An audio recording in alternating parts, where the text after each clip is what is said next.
$2. Raja is a good guy, man. He just wants a supportive father that doesn't call him a pussy every other minute. Doing that shit. What I do? I just took up for you. No, you fucking didn't. You took up for me, then you took it back at the same. I didn't fart in your face. Yes, son. you did. Son, I would never do that. Yes, you did. I remember. Anonymous just tipped. Learn some boxing. My son been an MMA fighter and a wrestler and a pussy. I mean, and a Oh shit!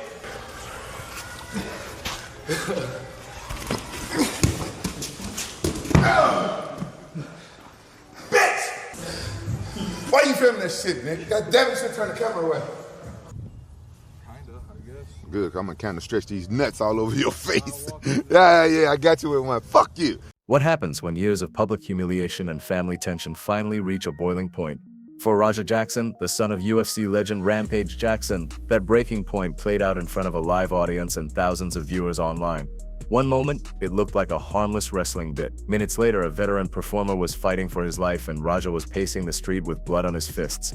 But this wasn't just a random outburst, it was the result of a complicated upbringing, a career that never quite took off, and the heavy shadow of a famous father who turned private struggles into public entertainment. For years, Raja's name was tied to someone else's legacy, and often as the punchline, the night it all exploded was less about one bad decision and more about the weight of everything that came before it.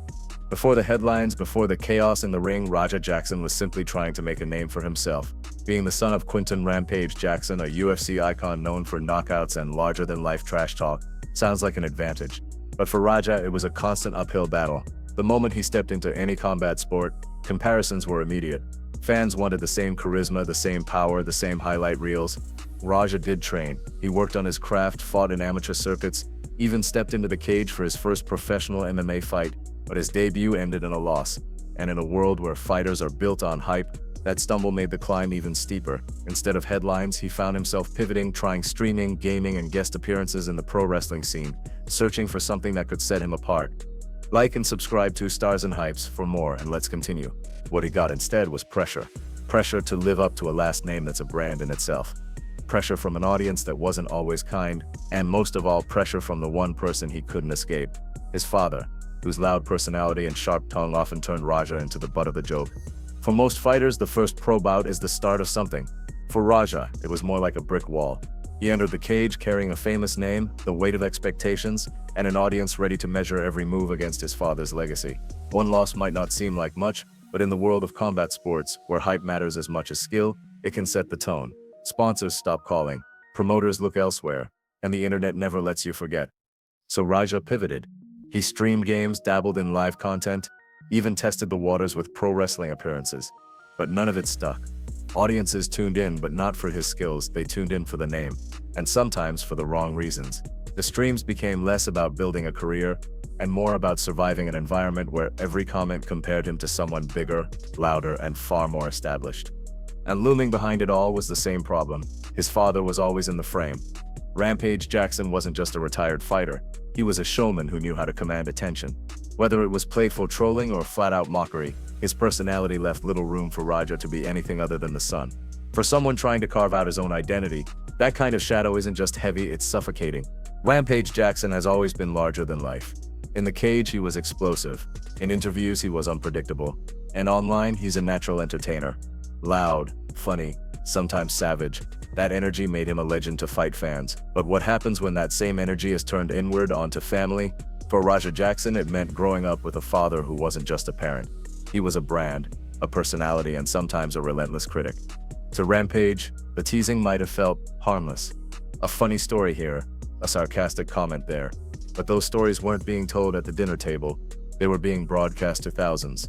Streams, interviews, podcasts, you name it. Whether it was talking about choking Raja out, joking about hospital trips after father-son fights, or ridiculing his vegan diet on camera, Rampage didn't pull punches.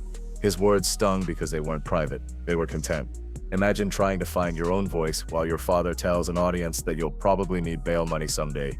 Imagine a chat full of strangers laughing along as he jokes about your weaknesses, your choices, even your fights with him. To fans, it was just entertainment. To Raja, it was a cycle of public humiliation he couldn't escape. He was always the son in the shadow, the other Jackson, the guy who never measured up to the legend, and there was more behind the curtain. Raja's mother passed when he was young, leaving a hole that no spotlight could fill. Rampage had a busy life, multiple kids from different relationships, and little time to soften the edges. To some, the teasing was just tough love, but to a son who already felt overlooked, it looked like constant reminders that he didn't belong on the same pedestal. Every joke was another brick in a wall of resentment. This is the weight Raja carried into adulthood, a famous name that opened doors but came with expectations he could never meet.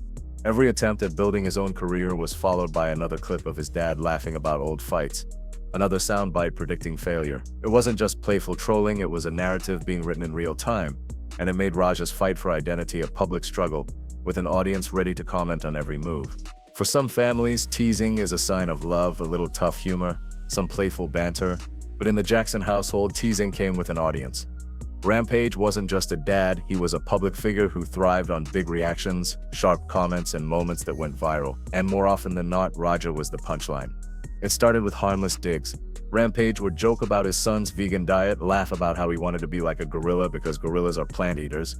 He'd tease him for looking soft, for not being as aggressive, for not being the fighter Rampage thought a Jackson should be. Those little jabs became a running theme in interviews and live streams, but what really stung were the stories Rampage loved to tell, the ones about real father-son fights. He described choking Raja out, guillotining him until he passed out, even sending him to the hospital. He'd say it with a smile, a laugh, and thousands of viewers listening. Then came the jokes about the future. Rampage would casually predict his son might need bail money someday instead of a college fund, saying it like it was just another one-liner. For a teenager trying to find his way, those words aren't just jokes, they're labels. And because it was all happening online, those labels stuck. Clips spread, fans repeated them. Raja couldn't escape them even if he wanted to. By the time Raja started building his own content, streaming games, training updates, making guest appearances, he already had a crowd waiting, not for him, but for his father's echo. They'd flood his chat, "Where's Rampage? Your dad would crush you. Is the bail money ready?" Some laughed, some were cruel. Either way, the message was clear. Raja's story wasn't his own. It belonged to someone else's narrative. And the internet doesn't let things die. Old interviews resurfaced. Sound bites of Rampage mocking his son became memes. Fans treated Raja like a character in his father's show. A sidekick, a foil, sometimes a joke. It wasn't just about being compared to a UFC legend. It was about being measured against a version of yourself that never got to exist. Every effort to break out, every attempt to reinvent himself, came with that same shadow looming over it. This is what people rarely think about. It's one thing to grow up with pressure. It's another to watch your pressure points become entertainment. For Raja, there was no safe space, no corner of the internet where he wasn't someone's punchline. And whether Rampage realized it or not, those years of stories, jokes, and public challenges built a quiet storm inside his son. It wasn't obvious at first, just small flashes, tense moments, the kind of half smiles that hide something bigger. But humiliation has a way of stacking up brick by brick until one wrong moment tips it all over. That weight followed Raja everywhere, into his fights, his streams, his attempts at wrestling, and finally into that chaotic night. By then, he wasn't just reacting to one comment or one incident. He was reacting to years of being seen as less than. Years of hearing his own father tell the world he wasn't enough. And the night everything fell apart, those echoes were louder than ever. By the time Raja stepped into that venue on the night everything went wrong, the pressure wasn't new, it was familiar, constant, and louder than ever. This wasn't just another stream, it was another public stage, another chance to be judged, mocked, or if he was lucky, respected. But respect was hard to come by when your own identity had been shaped by years of being a punchline. Streaming had become Raja's other battlefield. It wasn't just about gaming or hanging out with fans. It was a live, unfiltered conversation with thousands of strangers, many of whom didn't care about boundaries. They knew the history, they knew the clips. They'd seen Rampage joking about choking him out, mocking him on camera, calling him soft, and they didn't let it go. Raja's chat was a mix of support, sarcasm, and outright provocation. Every time he went live, the same messages popped up. "Your dad's right about you. Where's the old man? Prove you're not soft." On this night, those voices were even louder, because Raja wasn't just streaming from home. He was at an event, surrounded by wrestlers, cameras, and unfamiliar faces. That energy changes things. Everything is magnified. When wrestler Psycho Stu decided to play around, throwing some verbal jabs, stepping into Raja's space, it seemed harmless to the others. They thought it was part of the show, but for Raja, it wasn't funny. It was another moment of being underestimated, laughed at, poked at. Then came the phone call that made things worse. Rampage himself streaming at the same time, calling his son mid-event. To viewers, it was gold. A UFC legend checking in, cracking jokes about his son surrounded by guys in tights. To Raja, it was more noise, more pressure, more eyes. The chat loved it, they egged him on, they called him soft, They told him to stand up for himself. Even the apology from the wrestlers didn't calm things down. If anything, it made Raja feel like he was being handled, like he was the outsider who needed to be placated. And here's the thing about live content: nothing stays private. Every glance, every twitch, every smirk gets clipped and shared. Raja could feel the weight of that lens. He wasn't just dealing with a few wrestlers backstage, he was dealing with an invisible crowd of thousands, including his father, watching and judging. The comments kept coming. Some defended him, others mocked him. And slowly you could see the switch. His tone hardened. His language changed. At first he tried to brush it off, saying he wouldn't hurt anyone. But the longer he talked, the more the chat called his bluff. "You're all talk," he disrespected you. "Show them you're a Jackson." It's the kind of pressure that builds without you realizing it. One sentence turns into a promise. A promise turns into a threat. And before long, Raja was saying things like, "I'm gonna hit him as many times as I can. Watch." What started as a lighthearted scene had become something darker. The teasing from Stu, the call from Rampage, the relentless comments together, they created the perfect storm. It wasn't just about that night, it was years of weight, years of humiliation, now amplified by technology and turned into fuel. And Raja was about to act on it. By the time Raja walked toward that ring, something had shifted. This wasn't a joke anymore, not to him. He'd gone from laughing it off to making promises he couldn't take back.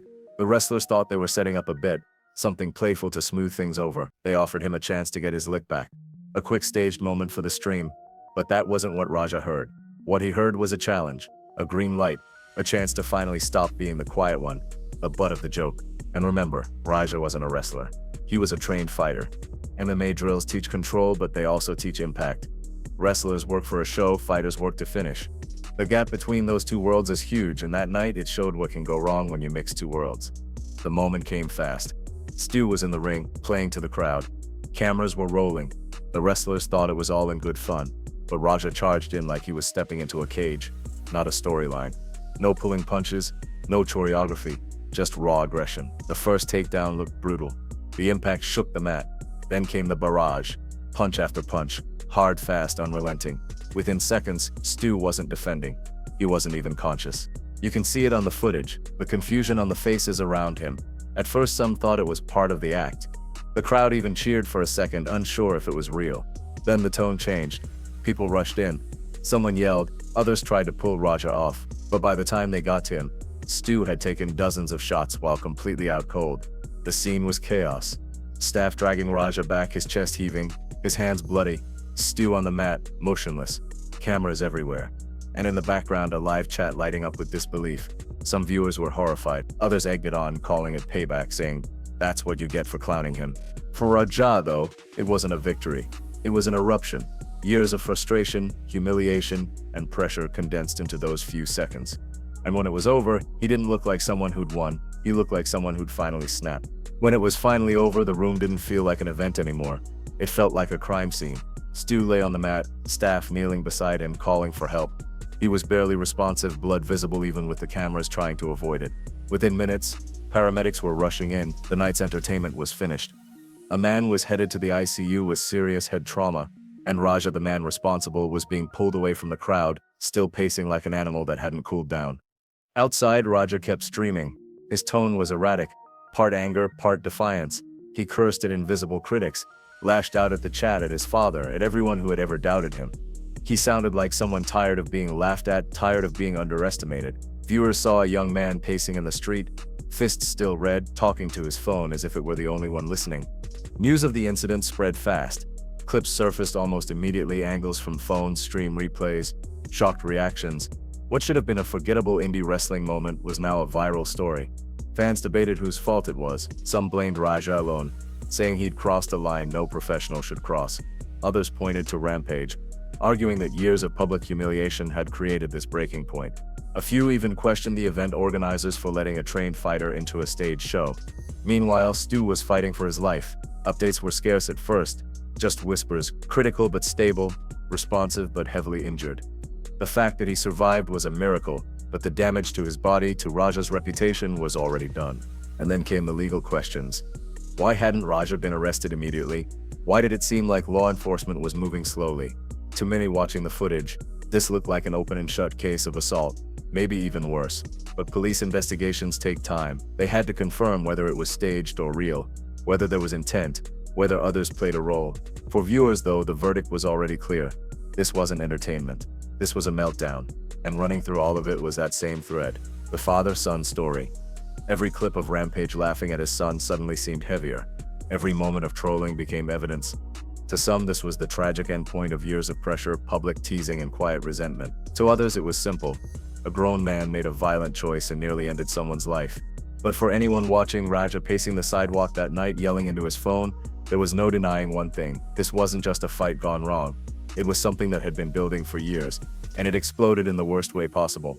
When the camera stopped rolling, when the crowd filed out and the lights dimmed, it was easy to look at that night as just a violent outburst, a brutal fight gone wrong. But that's the surface story. The deeper story started years before anyone threw a punch. It began with a young man trying to build his name under the shadow of a father whose personality was too big, too loud, and too public to escape. Every attempt Raja made to step out on his own was met with another clip, another comment, another reminder that no matter what he did, he'd always be Rampage's kid. And think about that weight for a second.